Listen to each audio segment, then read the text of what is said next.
We all know how Adam and Eve left the Garden of Eden, but nobody talks about what happened to the garden itself. Did it disappear? Was it destroyed? Or is it still out there, hidden in plain sight? The only clear detail the Bible gives us is that Eden was guarded. But why would God protect a place he never wanted humans to enter again? And what exactly was inside that was worth guarding for thousands of years? This is Secret Origins, and today we're talking about what truly happened with the Garden of Eden after Adam and Eve left. After the fall, the Garden of Eden did not disappear, at least not right away. According to the book of Genesis, Eden still existed after Adam and Eve were sent out, but it was now closed to them forever. Genesis 3:24 describes what happened next. God placed cherubim at the east of the garden, along with a flaming sword that turned in every direction to guard the way to the tree of life. This was the last time the Bible describes anyone seeing Eden. The tree of life was still there. It still held the power to grant immortality. But humanity was now cut off from it. The gate was sealed, and the way back was blocked by divine command. And there are several possible answers to why this was done. One is known as the mercy theory. In this view, the banishment was not simply a punishment, but an act of compassion. If Adam and Eve had eaten from the tree of life after they had sinned, they would have been trapped in an eternal state of corruption. They would live forever, but in separation from God. Death, in this sense, became a way for humanity to be freed from sin in the end. Another explanation is the symbolic theory. According to this idea, being unable to return to Eden was meant to be a constant reminder of what had been lost. Adam and Eve may have known where the garden was. They may have seen its beauty from a distance, but they could never enter it again. The sight of it would always point back to the life they could have had if they had remained obedient. A third possibility is the false hope theory. This theory says that if Adam and Eve had been allowed to approach the tree again, they might have believed they could undo their own mistake. They could have thought that by eating the fruit they could save themselves. But salvation was never going to come from human effort, only from God. The banishment closed the door on that idea. The presence of the cherubim is also important. In the Bible, cherubim are not soft, childlike angels. They are powerful beings who serve as throne guardians for God. In the Ark of the Covenant, 2 golden cherubim stood over the mercy seat, the place of God's presence. In the visions of the prophet Ezekiel, cherubim are described as radiant, multi-faced beings who move like flashes of lightning. At Eden, their job was to guard the way to the tree of life. But some ancient interpretations suggest they did more than that. According to these views, the cherubim were also responsible for keeping Eden hidden from humanity. The garden may have still existed somewhere on Earth, but it was placed beyond human reach. From this point on, the Old Testament no longer speaks directly about the garden. There are no further historical details, no description of its fate, and no record of anyone entering it again. It disappears from the narrative, leaving only the memory of a perfect place now sealed away. Yet many theologians and historians were not satisfied with the little the Bible reveals or leaves unsaid about Eden's fate, and over time, they developed their own explanations and answers.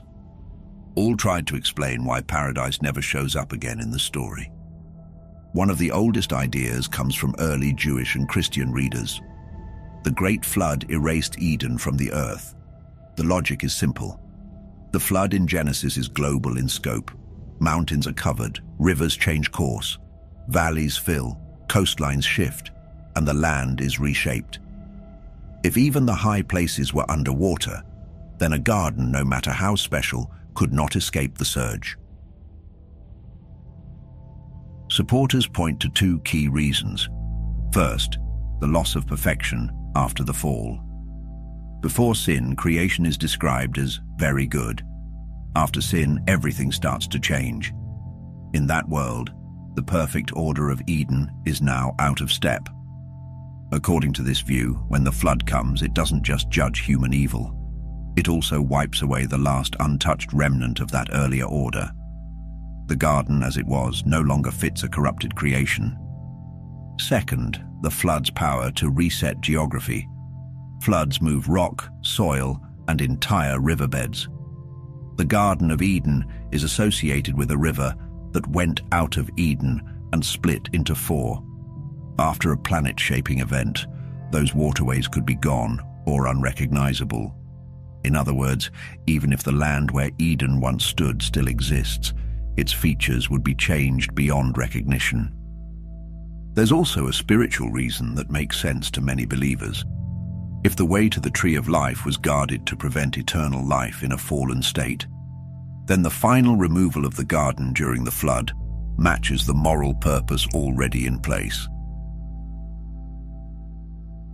Another explanation is less dramatic, but just as compelling. The Bible says that Adam was placed in the garden to work it and take care of it. When Adam and Eve were banished, no one was left to tend it. Without a caretaker, even the most beautiful garden can fall into decline. Over time, plants would grow wild, weeds would choke the pathways, and fruit trees would rot or be overtaken by invasive species. Animals would return, changing the balance of the land. Supporters of this theory believe that Eden could have simply blended back into the surrounding wilderness, becoming indistinguishable from any other part of the earth. Eventually, centuries of wind, rain, and shifting terrain would have erased any sign that this was once the home of humanity's first parents. Some interpreters link this idea to the curse described in Genesis 3:18, where God tells Adam, "Thorns and thistles it shall bring forth for you." In other words, once humanity was expelled, the earth itself would resist their efforts, producing weeds and hardship instead of effortless abundance. Without Adam and Eve's daily care to tend and protect the garden, even Eden's perfect balance could have been overtaken by the wild, untamed forces of nature, vines covering the paths, trees growing out of control, and thorns choking the flowering plants. Over time, the garden might have blended back into the surrounding wilderness, becoming unrecognizable as the paradise it once was. The third explanation is one of the most mystical. It suggests that Eden was never destroyed at all. Instead, it was removed from the physical earth and placed somewhere else entirely. Some ancient Jewish and Christian traditions taught that after Adam and Eve were expelled, God transferred the Garden of Eden to heaven.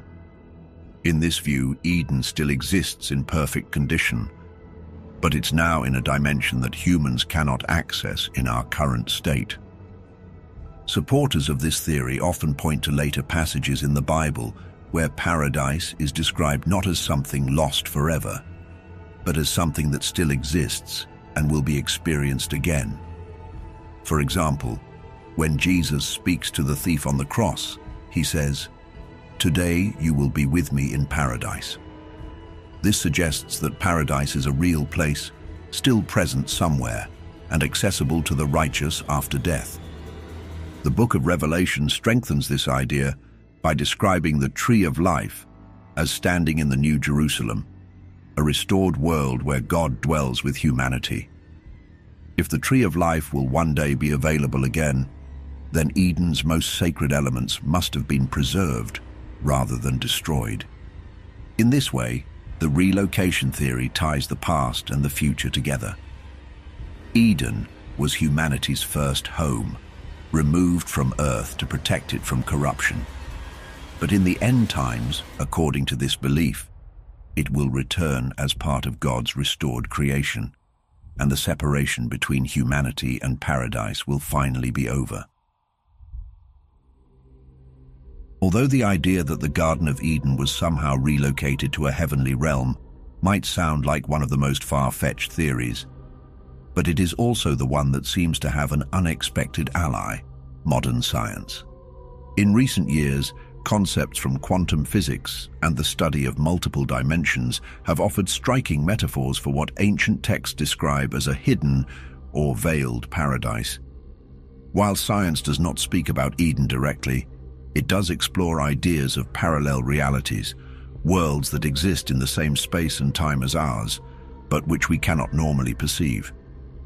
In quantum theory, there is a principle called superposition, which means that a particle can exist in multiple states or locations at the same time until it is observed. Similarly, there is the many worlds interpretation, which suggests that every possible outcome of an event exists in a separate parallel reality.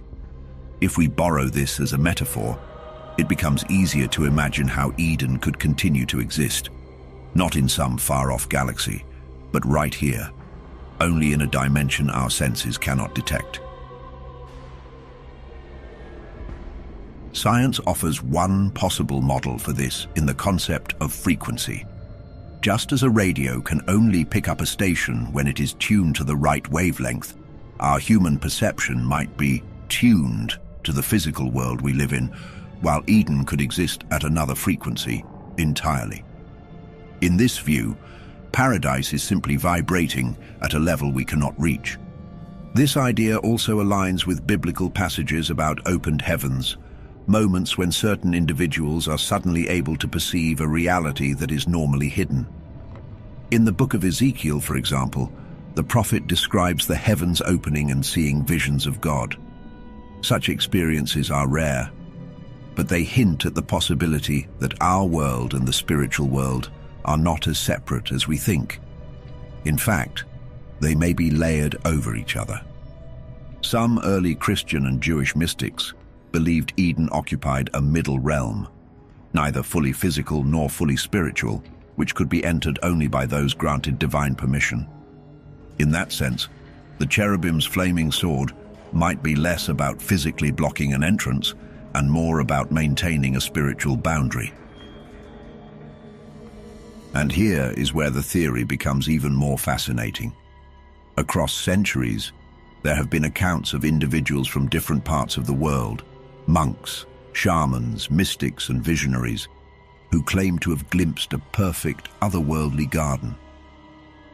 These people often lived lives of extreme discipline, prayer, or meditation, and many traditions describe them as having higher vibrations or being in an elevated state of consciousness. In modern terms, some might describe this as altering the brain's perception, perhaps allowing them to tune in to a reality that is normally beyond reach. Whether through spiritual practice, fasting, or deep contemplation, they seem to experience moments where the veil between worlds grew thin, and in many of these accounts, the place they described shared striking similarities with the biblical Eden. This brings us to an intriguing possibility. What if many of these different visions, separated by centuries and cultures, were all of the same place? Perhaps what one tradition called a hidden paradise was what another called the otherworld, the land of eternal spring, or the island of the blessed. And for those in the Judeo-Christian tradition, that place would be the Garden of Eden. We can see this pattern in various religious and mythological traditions. In ancient Celtic myths, there is the idea of Tir na Nog, the land of the young, a place of beauty and immortality, invisible to ordinary mortals. In Buddhist cosmology, there are hidden realms like Shambhala, accessible only to the enlightened. In Islamic tradition, there is Jannah, a paradise of gardens and rivers, described in ways that echo the Eden narrative. So if Eden does exist as a parallel reality, this would also explain why it remains consistent in descriptions, even when coming from vastly different backgrounds. In support of this idea, there are historical records and accounts from prophets, saints, explorers, and travelers, all claiming to have seen, or at least glimpsed, the garden.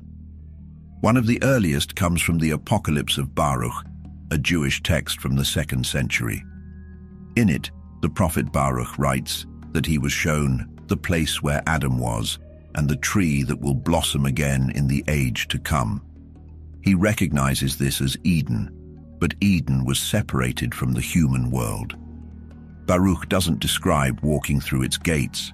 Instead, it is presented as a vision, a place visible to him only by divine revelation. Centuries later, in the 4th century, we hear of Saint Macarius of Egypt, one of the most revered desert fathers. Living a life of prayer and solitude in the Egyptian wilderness, Macarius was said to have received visions of Adam's garden. In one story, he sees an angel standing at its entrance, the same kind of guardian described in Genesis, preventing him from entering. Around the 6th century, the legendary Irish voyager Saint Brendan the Navigator appears in Celtic Christian tradition. In the tales of his long sea journey, Brendan discovers a lush and perfect garden from which flows a great river that divides the world. One of the monks traveling with him tells Brendan that this is none other than the Garden of Eden. The description matches biblical imagery, a paradise watered by a central river that splits into 4, just as Genesis describes. But not all accounts come from saints or prophets. In medieval legends of Alexander the Great, known as the Alexandrides, there is a striking episode. Journeying to the farthest eastern edge of the known world, Alexander reaches what is called the Gates of Paradise. Beyond them, he sees a light that does not come from the sun and breathes a fragrance unlike anything on earth. The gates remain closed to him, and a voice tells him he cannot enter. While this story may be legendary, the imagery of radiant light and an inaccessible garden bears a familiar resemblance to Eden's guarded entrance. Moses himself is also associated with visions of paradise in certain Jewish and Christian mystical traditions. In Midrashic writings and later Kabbalistic interpretations, some say that during his time on Mount Sinai, Moses was shown not only the heavenly throne, but also the place where the tree of life is kept. For these interpreters, this was a rare look at Eden, not as it once was on earth, but as it exists now, preserved and beyond human reach. The last of our notable travelers is Sir John Mandeville, a 14th century writer who penned a famous travel account. While many historians debate the accuracy of his stories, his description of a land in the east claimed by locals to be near paradise is intriguing. He speaks of high walls that no one can cross and of people who insist they have seen the garden's outer boundaries. In Mandeville's account, Eden is not a myth but a physical place, still present somewhere in the world, though impossible to reach. From the visions of prophets to the journeys of saints, and from the writings of ancient Jewish mystics to medieval adventure tales, the pattern is hard to ignore. And still, many people do not see the Garden of Eden and the cherubim simply as part of a story about loss. Instead, they view them as part of a much greater test. In this view, Eden and the cherubim at its gates are keepers of a spiritual challenge. According to this interpretation, the cherubim's role is twofold. First, they maintain the concealment of Eden, ensuring that no one can stumble into it by accident. Second, they preserve it for the future, guarding its purity until the day humanity is ready to enter again. This makes Eden not just a paradise lost, but a paradise waiting. Some mystical traditions go further, suggesting that Eden has been repurposed into a kind of spiritual testing ground. The idea is that in life, people are continually faced with moral decisions, opportunities to prove their worth, their integrity, and their devotion to God's principles. Only those who live in alignment with those principles will be ready when the gates of Eden open again. In this sense, the flaming sword is a symbol of the separation between innocence and corruption, between what we are now and what we must become. The symbolism here is powerful. The cherubim's watch ensures that humanity cannot take shortcuts back to innocence. In the biblical account, Adam and Eve's sin was not just disobedience. It was the attempt to grasp something they were not yet ready for. This alternative view suggests that re-entering Eden must happen in the opposite way, through patience, growth, and transformation, not through force or trickery. In Jewish mysticism, there are stories of Eden functioning as a place where the faithful, upon death, might be permitted to enter. Christian mystics have written about a restored paradise for those purified through faith and works. Even in Islamic tradition, there are descriptions of a heavenly garden prepared for the righteous, echoing the Eden of Genesis. This idea also connects to the concept of Eden gradually expanding. In some mystical writings, Eden is not static but growing, reaching outward like the dawn. The belief is that as more souls are made pure, the garden itself becomes more accessible, until one day it will merge again with the human world. In this view, the cherubim are not wardens of a prison, but custodians of a promise, holding the garden in trust for the moment of humanity's reconciliation with God. So, when will we be able to return to Eden? The Bible itself offers glimpses of an answer, painting a picture of a time when the barriers will be lifted and paradise will be restored. In the book of Isaiah, the prophet describes a renewed world where the desert shall rejoice and blossom, where predators and prey live in peace, and where suffering and death no longer have power. For many, Isaiah is speaking about the Messianic age, a time when the harmony of Eden will return, not as a memory, but as a living reality. The book of Revelation takes this even further. In its final chapters, it describes the New Jerusalem, a radiant city where God dwells among his people. Flowing through the center of this city is the river of the water of life, and on either side stands the tree of life, bearing fruit for the healing of the nations. This is a direct echo of Eden, showing that the story of the garden is not over, but will find its fulfillment in the future. Some mystical traditions expand on this idea, claiming that Eden is not a static place frozen in time, but a living reality that is gradually expanding. They argue that the garden is preparing itself for humanity's eventual re-entry, its borders stretching outward like ripples in a pond, waiting for the day when heaven and earth will be fully united again. For Christians, this hope is directly linked to the work of Christ. Through his death and resurrection, he broke the curse of sin that began with Adam and Eve. In Christian theology, redemption is not only about saving souls, but about restoring all of creation to its intended perfection. The New Jerusalem described in Revelation is, in many ways, Eden reborn, but this time it is permanent and incorruptible. For Jewish tradition, the return to Eden is deeply tied to the messianic hope of world renewal. In this vision, the Messiah will bring an era of peace, justice, and divine presence on earth. The land will be restored, the exiles will return, and humanity will live once more in harmony with God and creation, just as it was in the beginning. So yes, the Garden of Eden is both the first home of humanity and, for many, its final destiny. The Bible begins with Eden, and in a way, it ends with it too. The story comes full circle, promising that what was lost will one day be found again, and the path that was closed will one day open for those who are ready to walk it. And maybe, in the end, it doesn't even matter which theory is correct. Whether Eden was destroyed, hidden, or moved into another dimension, it continues to stand for the same things: a perfect world, untouched by corruption, the deep human longing for restoration, and the hope that paradise will one day be opened once more. So what do you think? Is the Garden of Eden gone forever? Or is it still out there, waiting? Let us know your thoughts in the comments, and if you enjoyed this journey, don't forget to like, subscribe, and watch the video on screen next. Keep your minds open. And until we meet again,